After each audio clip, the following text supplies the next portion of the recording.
ketika teman-teman ingin melakukan repetisi itu bagus. Repetisi yang harus dilakukan adalah afirmasi. Pikiran-pikiran positif ini diulang-ulang ketika kamu mau tidur. Itu wajib. Itu harus. Kenapa? Ketika kita mau tidur, alam bawah sadar kita, pikiran bawah sadar kita itu terbuka lebar untuk ditulis ulang. Oke? Untuk ditulis ulang, dia akan memberikan kesempatan kepada kita agar kita bisa menulis kembali. Apa sih sebenarnya yang kita inginkan, kita pikirkan, kita impikan, atau apapun. Tentang who are you, what do you believe, tentang siapa kamu, what do you believe, apa yang kamu percayai, dan what do you think, apa yang ada dalam pikiran kamu. Ini diulang-ulang, supaya bisa tercatat di pikiran bawah sadar. Dan ketika kita tidur, pikiran kita ini akan bekerja, akan aktif. Nah, sekarang kita lihat, apa yang kamu repetisi di dalam hidup kamu? Apakah pikiran negatif? Kalau itu pikiran negatif, fokus pada masalah, maka otak kamu akan bekerja mencari masalah lain untuk masuk ke dalam hidup kamu.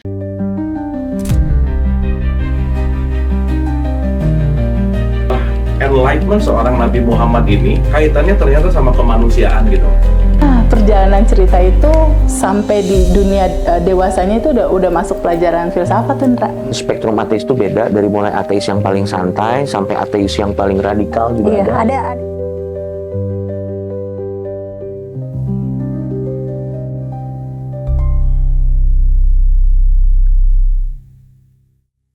Oke. Mas, ya, saya mau spill dong isinya. Ayo biar dong, makin harus dong. yakin. Yes. Isinya ini ada 4 pilar, Mas. Peningkatan mental tahap 1, 2, 3. Lalu setelahnya perubahan mental, perubahan diri, dan perubahan hidup. Jadi benar-benar dari dasar dikoyak kayak gitu dulu, Mas. Disusun baik-baik kayak gitu. Dan ini ya namanya kita guru ya, Mas ya. Gak bisa gitu loh dihilangkan gimana caranya ini ilmu bisa sampai ke yang muda, yang dewasa, yang tua. Yang mateng lah, bukan yang tua, mohon maaf. Yang mateng usianya kayak gitu, Mas. Dan bahasanya tenang aja, saya tidak menyukai istilah-istilah yang, karena itu kelemahan saya. Saya ngebawa, Mas, saya nggak bisa ngehafal misalnya nih terminologi misalnya kayak gitu. Terus istilah-istilah yang saya sedikit kurang pahami kayak gitu, Bahasa Mas. membumi gitu ya. Ya, jadi saya belajar gimana caranya supaya saya bisa mengerti sekali baca. Kan banyak buku yang saya baca nih, Mas. Yang membuat saya kurang suka baca buku bahasa Indonesia itu, istilahnya itu kalau menurut saya pribadi itu kurang enak. Iya, oke.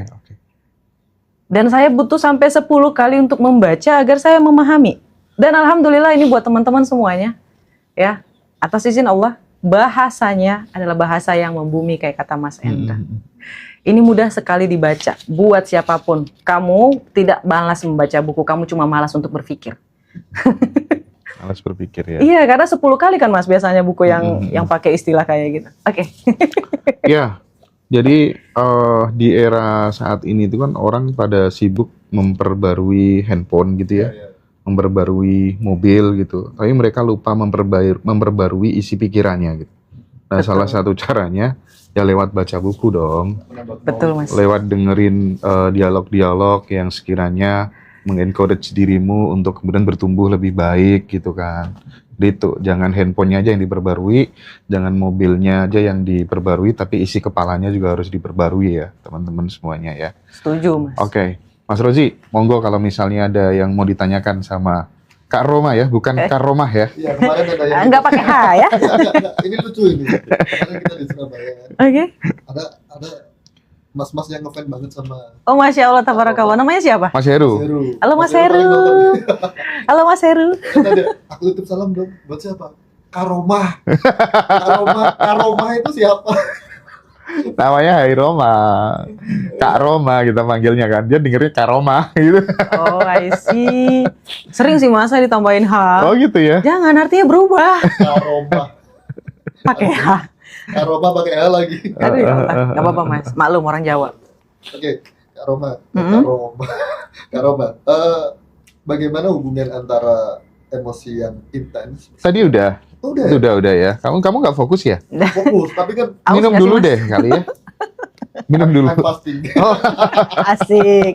Ini semakin bahasa Inggris ya, Mas, ya, lama-lama ya. Oke, go on. Oke. tentang Mengapa- repetisi kali ya. Hah? Tentang repetisi kali penting itu. Repetisi yuk. Iya. Mengapa repetisi kata-kata positif bisa mempengaruhi reticular activating system dan seberapa cepat efeknya terlihat dalam kehidupan sehari-hari. Wah, ini pakai istilah ya Mas ya. Pakai istilah. Alhamdulillah untung saya pintar. Jadi saya paham gitu ya Mas ya. Kayak gini, jadi ada yang namanya repetisi pikiran positif. Jadi saya terjemahin dengan bahasa yang sangat-sangat sederhana. Ketika teman-teman ingin melakukan repetisi itu bagus. Repetisi yang harus dilakukan adalah afirmasi. Pikiran-pikiran positif ini diulang-ulang ketika kamu mau tidur. Itu wajib. Itu harus. Kenapa? Ketika kita mau tidur, alam bawah sadar kita, pikiran bawah sadar kita itu terbuka lebar untuk ditulis ulang. Oke? Untuk ditulis ulang, dia akan memberikan kesempatan kepada kita agar kita bisa menulis kembali apa sih sebenarnya yang kita inginkan, kita pikirkan, kita impikan, atau apapun.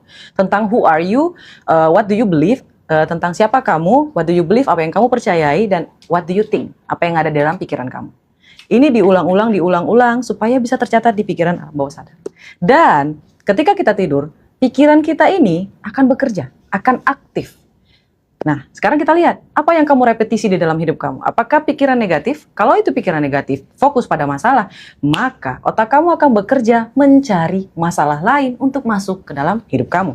Begitu pula sebaliknya, ketika kamu repetisinya tentang pikiran positif, afirmasi positif, perkataan positif, udah tahu ya, pikiran kita akan bekerja mencari peluang ketika kita tidur.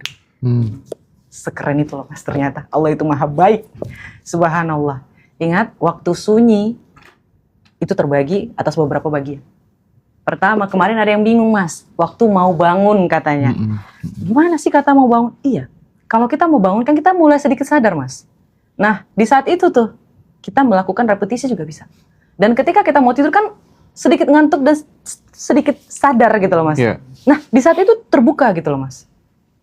Itulah kenapa kalau mau tahajud, kita harus tidur dulu teman-teman. Ya, di situ. Itulah kenapa luar biasa. Itu nyambung semua Mas ternyata Mas. Jadi jangan bilang ya kalau ini tidak sesuai dengan agama. Tapi kan kebanyakan di antara kita kan pada saat disuruh mengulang-ulang diksi atau kalimat yang negatif, itu kan juga nggak berani. Contoh, coba sebelum tidur kamu baca kayak gini, aku pengen mati ditabrak mobil. Nggak ada yang berani loh. Alasannya apa? Takut kejadian gitu. Pertanyaannya, kenapa kalau yang positif kamu nggak takut kejadian? Aduh, betul lagi. Dibalik aja. Betul lagi Mas Indra. Ya Allah ya Rabbi. Nah tuh guys, itu betul loh pertanyaannya. Ini analoginya bagus banget loh Mas. Iya. Wow. Sehingga ya saya sepakat dengan yang disampaikan Bosman tadi ya, bahwa orang yang cerdas dia hanya berkata, bercanda sesuatu yang ingin terjadi di dalam hidupnya gitu. Aku dulu waktu kuliah, waktu bercanda sama teman-teman dekatku, ingat ya, 5 tahun yang akan datang, nanti banyak orang akan kenal aku. Banyak orang akan lihat aku, kenal aku. Tak pikir aku bakal jadi politisi, diwawancara di televisi gitu Tapi kan. cocok sih Mas. Iya. Oh ternyata enggak. Tapi aku selalu bilangnya begitu Kak Roma. Yes, jadi teman-temanku, iya ya, kok bisa ya omonganmu dulu kok sekarang jadi kenyataan gitu ya katanya gitu. Ini bercanda yang positif-positif gitu, nggak boleh ngeluh, ya kan? Dirimu kan udah nggak pernah ngeluh kan ya? Alhamdulillah enggak. Enggak ya? Alhamdulillah. Cuman memang terkadang yang namanya manusia ya Mas. Ya. Bukan ngeluh sih Mas, jatuhnya kayak ada emosi yang tidak tersampaikan, paling kayak gitu. Dan kalau misalnya ada emosi yang tidak tersampaikan, itu bisa kita lakukan dengan memakan makanan yang kita sukai, olahraga, kayak gitu, fasting, Ya. maksudnya puasa kayak gitu, dan bermain dengan teman sih Mas, luangin waktu untuk sendiri, dan joget-joget, bukan clubbing ya, bukan. Pokoknya sesuai dengan tingkat kenyamanannya masing-masing Yes, lah ya. betul Mas. Ya, sebelum Mas Roji gitu. Penting nggak sih kita tuh bikin pertanyaan yang basisnya itu pertanyaan-pertanyaan yang menyentuh pikiran bawah sadar kita gitu. Misalnya pada saat kita lagi santai, saat rileks gitu, apa ya yang menghalangi aku nggak bisa take off secara kemakmuran? Apa yang menghalangi aku nggak bisa naik level gitu? Nah, pertanyaan-pertanyaan seperti itu tuh cukup menggugah dan membantu seseorang untuk menemukan, ada yang nggak beres di dalam hidupku gitu. Itu tuh gimana Kak Roma? Itu ilmu sadar Mas. Termasuk dalam kategori ilmu sadar. Ya kan karena seseorang nggak akan berubah tanpa Dia sadar. awareness before change kan, ya kan? Betul. Jadi kesadaran dulu, baru Iya. kemudian akan Perubahan. terjadi perubahan. Kayak kemarin Mas, Hah. ada yang ngolok-ngolok di komen, dia bilang gini, kan saya sampaikan ya Mas, gimana kita tahu kain sutra? Kalau kita tidak tahu atau tidak menyentuhnya, gimana kita bisa tahu? Terus dia bilang gini, gimana kita bisa tahu itu tai kalau kita tidak menyentuh tainya? Disamain Mas, disamain. Dalam hati ya Mas ya, wow, ini analoginya ternyata bisa mengarah ke negatif ketika seseorang itu pikirannya full sama negatif, kayak gitu ya Mas ya. Nah, ini saya sampaikan kepada teman-teman, kita tidak akan pernah bisa memasuki sebuah era atau memasuki sebuah level baru kalau kita tidak tahu itu level ada. Kayak gitu Mas. Ketika Oke. saya mulai bekerja Mas, saya mulai tahu, oh ternyata ada orang yang penghasilannya jauh lebih luar biasa dan dia nggak bekerja sama sekali. Luar biasa. Dan ketika saya kenalan lagi sama mentor saya makin tahu, luar biasa. Tinggal ngasilin duit. Oh, ada yang kayak gitu. Saya nggak tahu tuh Mas. Saya nggak aware. Saya nggak sadar dulu kayak gitu Mas. Kenapa ya aku ada di sini? Kenapa dia bisa ada di situ? Guys, kalau nggak sadar, kayak kata Mas Hendra, nggak akan bisa naik. Kita nggak tahu ada tangga itu gitu loh Mas. Kita ngeliatnya ke bawah terus. Sesekali lihat, oh ada di mana? Saya ada di mana nih? Ini ada tangga nggak menuju ke atas? Ini saya bisa naik lagi nggak? Apa yang harus saya lakukan? Kayak gitu loh Mas. Dan biasanya orang-orang yang sulit untuk berkembang kayak gini tuh karena fix minded nggak sih Mas? Kayak kata Mas ya di video yang sebelumnya. Itu hati-hati ya guys. Tolong, jangan Fixed analoginya. mindset ya, aduh. Bener sih. Oke. Ya, Rabbi. Tapi penting ya kadang kita tuh dihadapkan dengan mentor-mentor yang lebih maju hidupnya daripada kita. Itu kan sangat mendorong banget gitu ya. Banget Mas. Nular banget gitu ya. Nular banget Mas. Bapak ibu kita dulu kan nggak pernah kan ngajak ngomong kita soal apa tuh namanya puluhan juta, ratusan juta, nggak pernah sama sekali ya. Aduh, betul lagi. Ini ada loh Mas di buku Rich Dad Poor Dad ala Robert Kiyosaki. Mas baca juga? Baca dong. Itu keren banget sih Mas. Keren banget.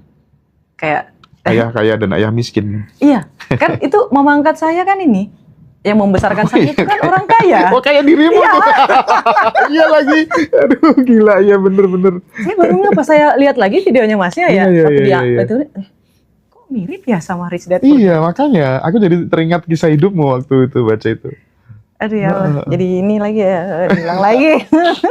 Oke. Aku sekarang ingin mengkomparasikan antara kekuatan afirmasi dengan kekuatan pengaruh figur otoritas untuk kemudian menginstal software-software yang kita inginkan terjadi di dalam diri kita gitu.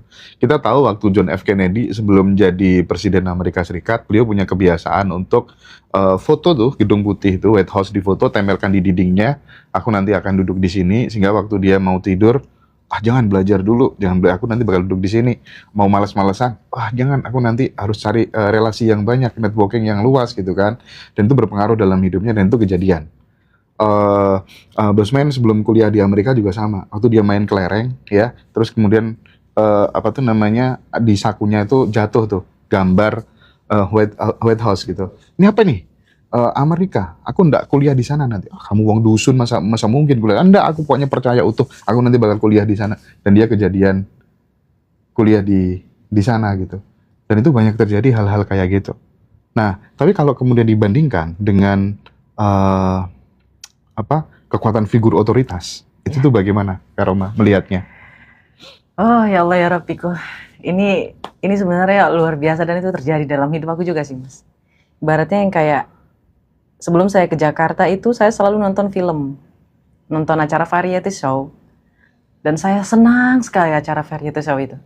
Dan saya selalu bilang, ya Allah, enak kali duduk di situ secara langsung melihat bagaimana artisnya bertepuk tangan di sana. Kayak gitu loh Mas. Dan setiap hari yang saya pikirkan kayak gitu Mas. Diulang-ulang kayak gitu. Dan saya masih tetap melakukan kegiatan saya, itu satu ya Mas ya. Dan yang paling mendekati seperti apa yang Mas bilang itu adalah di titik ini, yang sekarang. Setiap saya berleha-leha, setiap saya merasa malas, yang saya ingat apa Mas? Wah, nanti aku nggak bisa makan lagi nih 3 kali sehari. Nah, agak kebalik gitu ya Mas ya. Sekarang tuh permasalahan saya ada di situ Mas. Jadi terlalu rajin. Kayak gitu. Jadi ketakutan yang saya rasakan, saya tidak bisa lagi makan 3 kali sehari kalau saya jadi orang yang pemalas. Itu kalau dikomparasi sama yang John F. Kennedy, kira-kira gimana nih menurut Mas Hendra? Saya juga agak sedikit bingung nih. Karena yang terjadi itu sama si John F. Kennedy itu cuma pikiran kalau saya. Tapi John F. Kennedy kan sampai pegang visualisasinya gitu ya Mas ya. Kayak gitu. Nah sedangkan waktu saya bayangin Jakarta gitu loh Mas. Itu kan cuma pikiran saya setiap hari saya ulang-ulang kayak gitu. Dan sekarang komparasinya berubah lagi Mas. Saya kalau misalnya ketakutan malah jadi motivasi. Ketakutan malah jadi visualisasi. Kayak gitu loh Mas. Visualisasi kalau misalnya saya berhenti sekarang, saya akan balik lagi ke awal. Kalau saya berhenti sekarang, saya akan balik lagi ke awal. Itu selalu saya ungkapin ketika saya emang lagi malas, lagi ini namanya manusia ya Mas ya. Jadi Tapi terserah ya, mau teman-teman percaya apa enggak ya, bahwa kekuatan afirmasi, kekuatan sugesti, itu tuh sisi positifnya adalah kita nggak gampang kehilangan harapan gitu. Kita nggak gampang putus asa jadi orang gitu. really?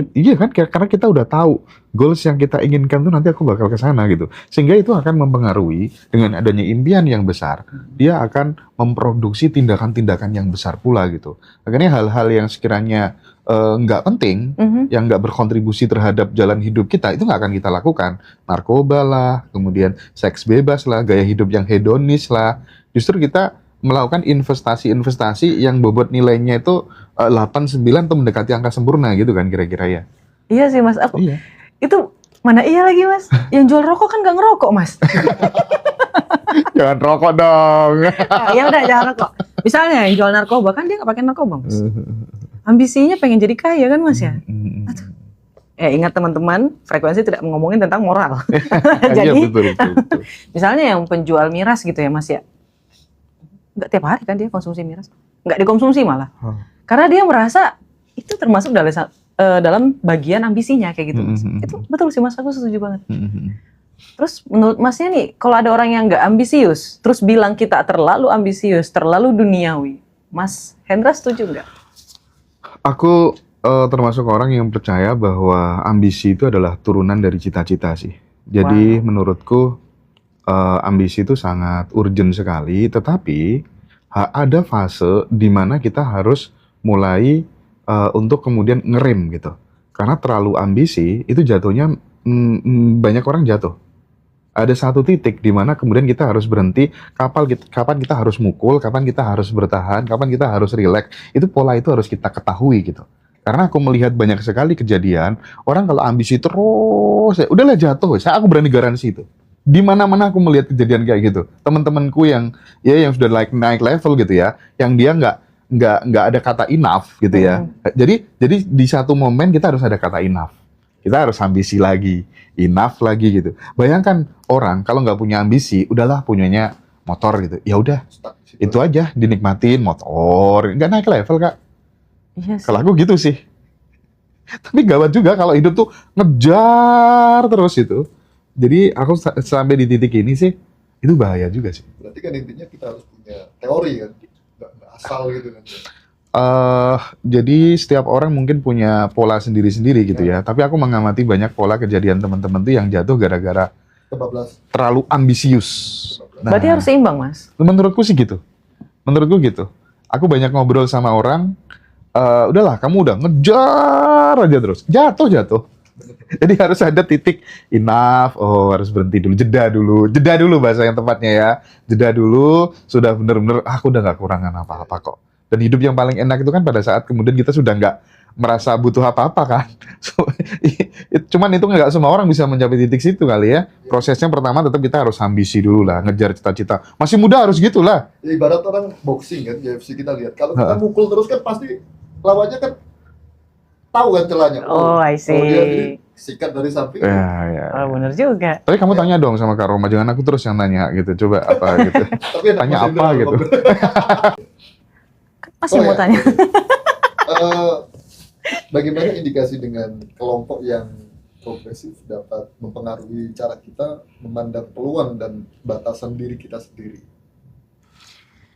Mohon maaf Mas sekali lagi. Mas Indra. Iya. Enggak apa-apa, Masnya tanya lagi. Soalnya Ya, tadi saya pecah saya lagi. fokus. Prinsipnya pokoknya identifikasi. Maksudnya kita itu kalau berada pada circle yang maju-maju itu Nah, seberapa besar gitu pengaruhnya Pengaruh. gitu kan, Iya. gitu kan. Oke. Progresif itu berarti orang-orang yang berkembang, yang mau maju gitu, Mas. Ya. Dan alhamdulillah sekarang memang saya udah seleksi, Mas. Dari dulu memang saya seleksi. Di video yang kemarin juga saya udah sampein ke Mas Hendra, bukan? Kalau saya itu memang sangat menyukai orang-orang yang ambisius. Orang-orang yang punya ambisi dalam hidupnya, punya cita-cita dalam hidupnya, kayak seksi aja gitu loh, Mas. Mau perempuan, mau laki-laki, menurut saya, orang yang punya ambisi, mimpi, cita-cita adalah orang yang seksi. Oke. Kenapa bisa seksi? Pertama, omongannya nggak akan jorok, Mas. Serius. Kan saya perempuan ya, Mas. Iya. Laki-laki yang sukses rata-rata umurnya 35 ke atas semua. Kayak gitu. Dan alhamdulillahnya saya ketemu Mas Rozi, saya ketemu Mas Hendra, ketemu Habib, ketemu mentor saya, ketemu Pak Royke juga yang mentor saya dalam komunikasi kayak gitu. Itu omongannya nggak ada yang jorok, Mas. Tapi ketika saya compare lagi sama orang-orang yang merasa enough, merasa kayak enough-nya itu bukan enough yang baik untuk naik ke atas, bukan. Tapi kayak ya udahlah, mau gini aja, mau gimana. Kayak gitu ya Mas ya, nggak ada ambisi, nggak ada cita-cita, nggak ada tujuan. Itu omongannya,